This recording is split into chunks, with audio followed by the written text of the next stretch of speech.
Hoy vamos a hacer una breve introducción a la obra Las Flores del Mal de Charles Baudelaire.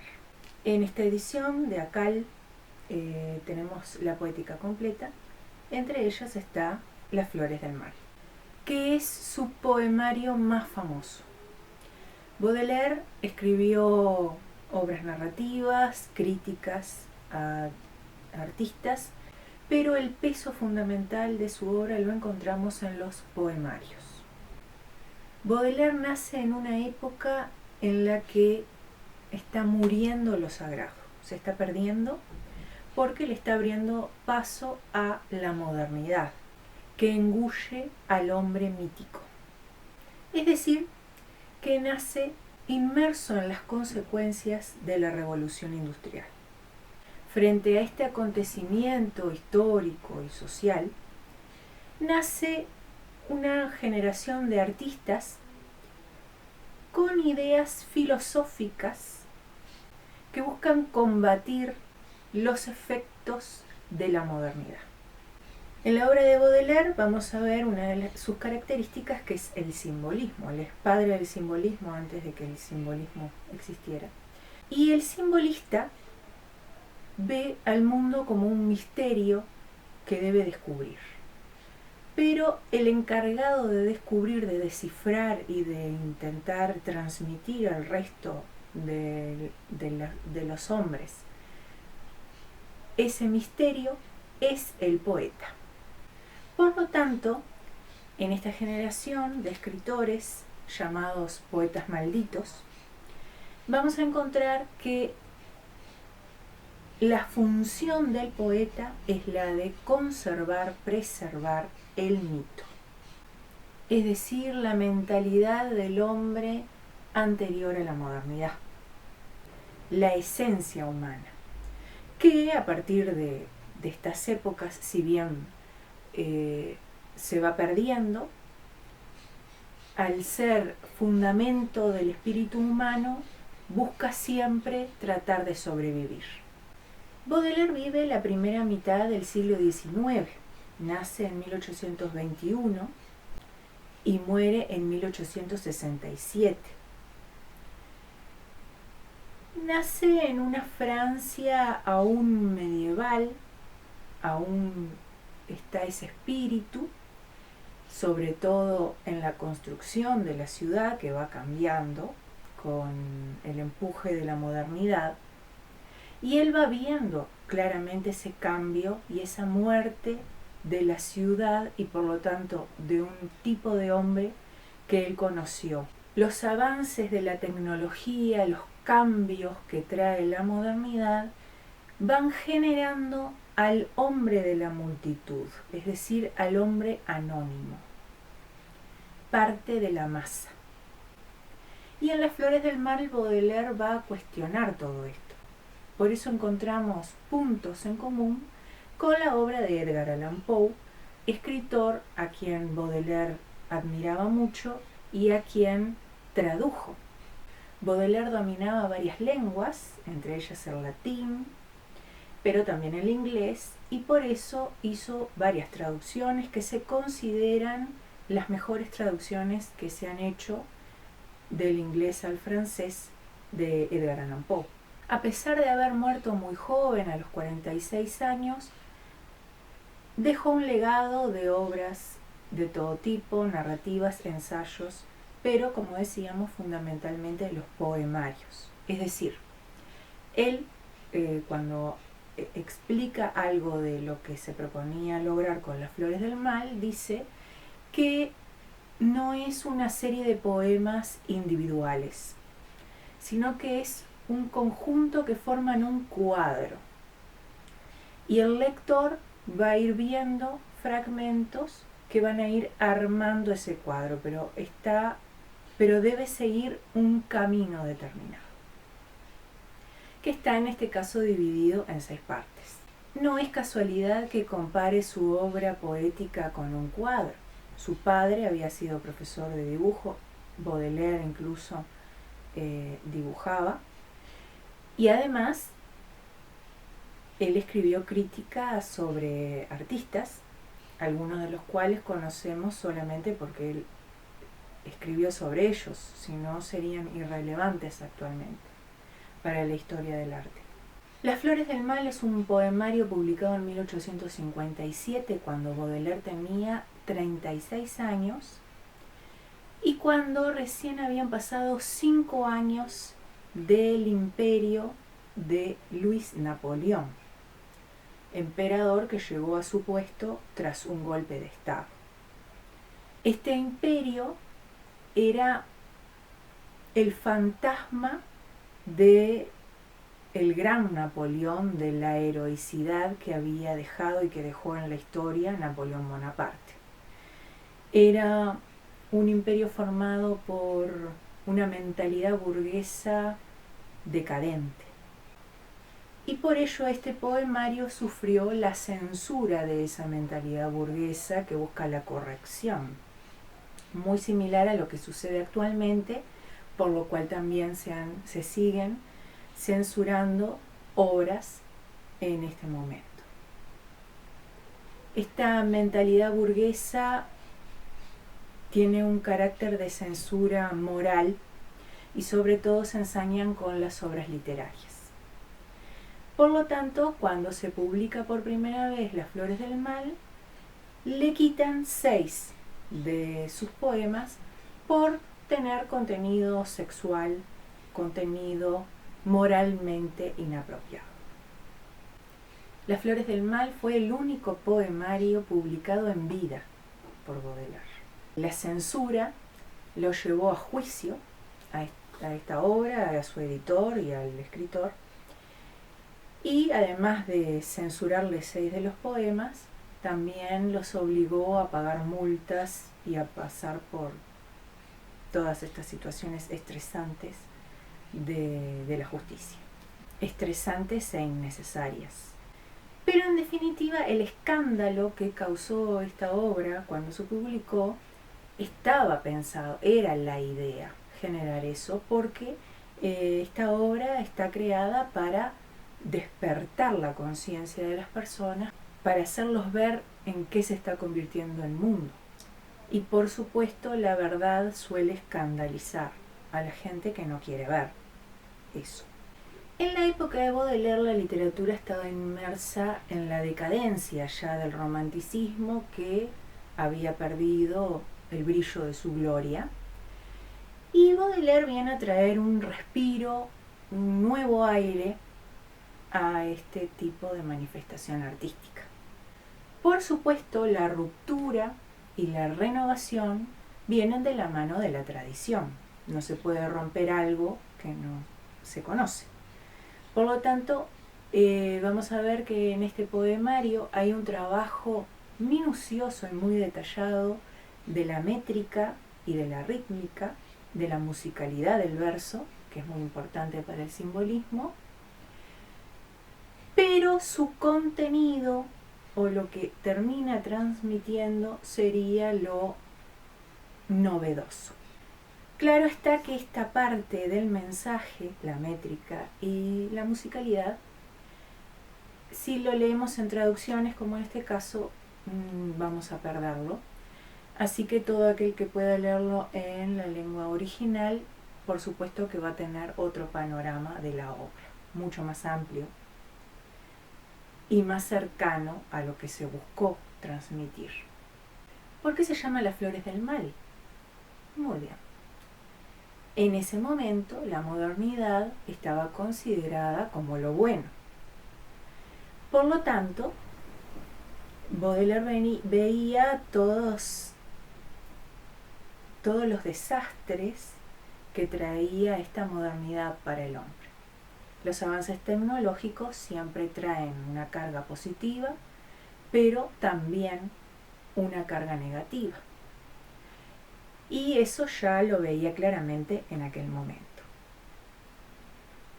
Él veía que estos avances tecnológicos traían la destrucción para la naturaleza, pero también para el ser humano, para su vida, para su libertad, para su unidad con el resto del mundo, en sociedad y con la naturaleza. veía la explotación de los trabajadores, este ciudadano anónimo que emergía, que se siente vacío justamente por ese anonimato.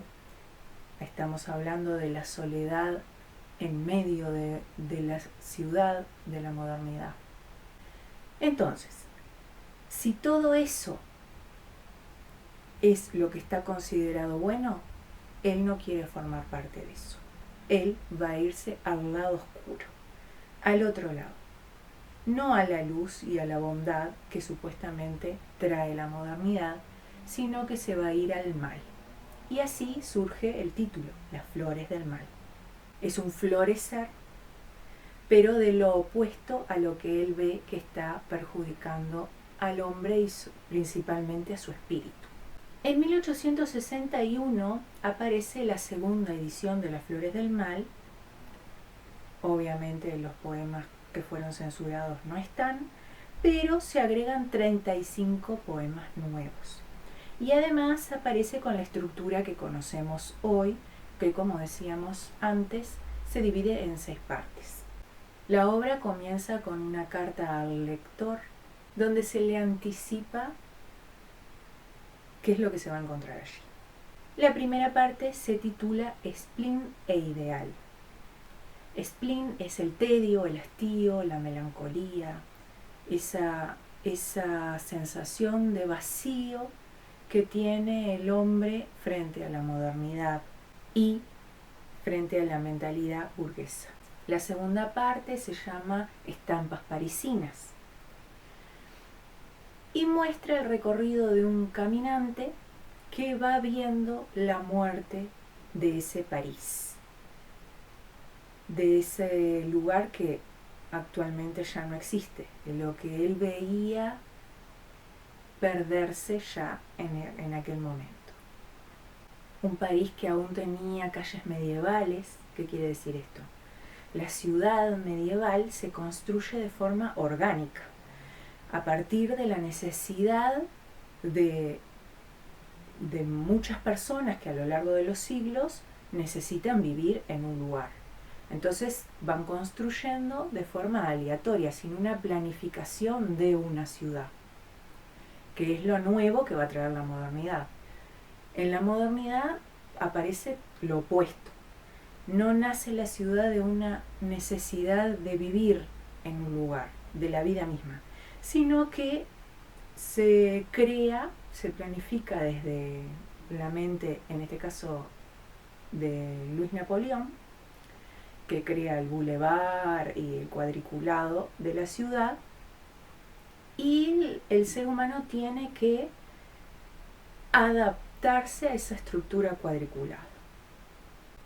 Por eso no es una ciudad orgánica, sino que el ser humano debe modificarse a sí mismo para vivir allí. Así que se pasa de algo orgánico, humano, a algo inhumano, serial. Este cambio de la ciudad lleva a que pierda su condición de aldea. Se pierda el contacto entre sus habitantes. Y de ahí nace el ser humano anónimo, que nadie conoce, a nadie le importa, no conoce a nadie tampoco, y por eso esa soledad que crece en su espíritu, a pesar de estar rodeado por la multitud.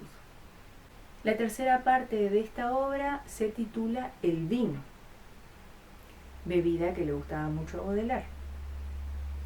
Y aquí se muestra con varios poemas las consecuencias de esta bebida en distintas situaciones, pero sobre este hombre que está emergiendo, el hombre anónimo de la masa, el engranaje de la modernidad. La cuarta parte es la que da nombre al poemario, se titula Las flores del mal, es donde va a seguir desarrollando estas ideas. La quinta parte se titula La rebelión, y aquí es donde va a mostrar la figura del poeta y su función frente a toda esta problemática. El poeta se va a convertir en cainista, es decir, en el malo de la historia, en el mal. porque va a estar del lado del mal, de lo que se considera el mal, es decir, en contraposición con la modernidad, en contraposición al progreso, al capitalismo, a la homogeneización de la sociedad, a este anonimato, en contraposición a la mentalidad burguesa, a la explotación del hombre y de la naturaleza. Completando el ciclo, tenemos la última parte que se titula La muerte. Esto es muy importante porque esta idea de ciclo justamente continúa con la mentalidad mítica, que tiene esa idea de el tiempo cíclico. No es casualidad que finalice con la muerte. Luego de estas 6 partes, las ediciones actuales suelen agregar los llamados poemas condenados, que fueron los poemas censurados, que son Las alhajas, Lesbos, el Leteo, que es el río del olvido en el Hades, A la mujer demasiado alegre, Mujeres malditas y La metamorfosis del vampiro.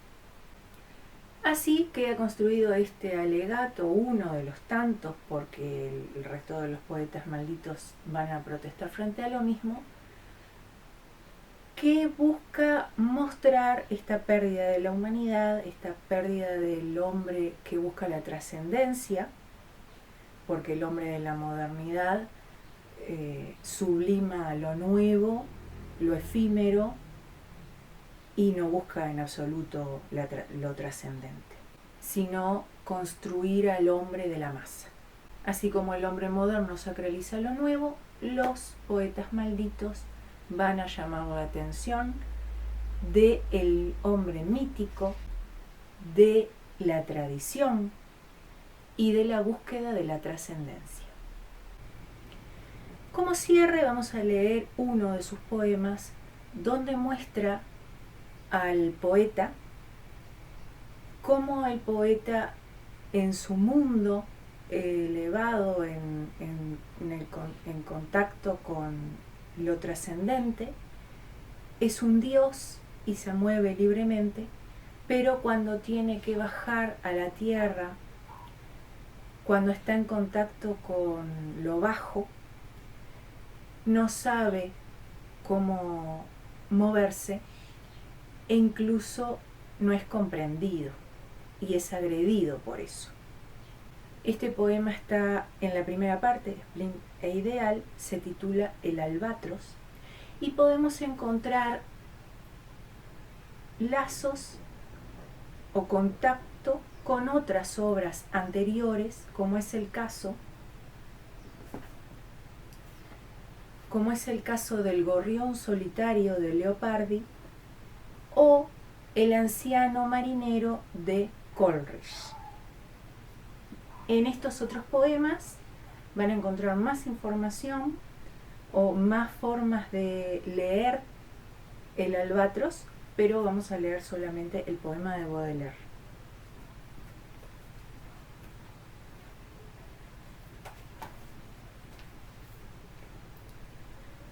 Por divertirse suele la gente de los barcos coger a los albatros del mar enormes aves, que siguen indolentes compañeros de viaje al navío que surca los abismos amargos.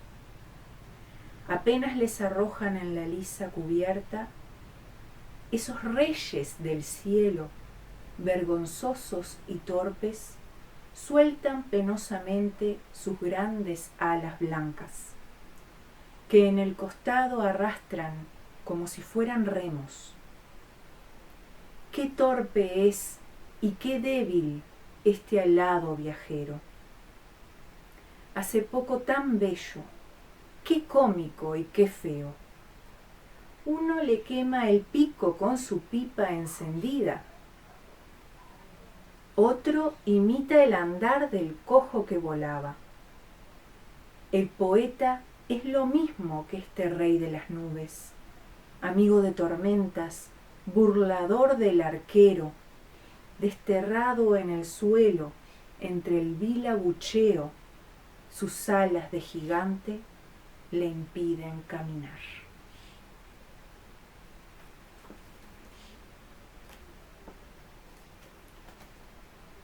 Charles Baudelaire, Las flores del mal.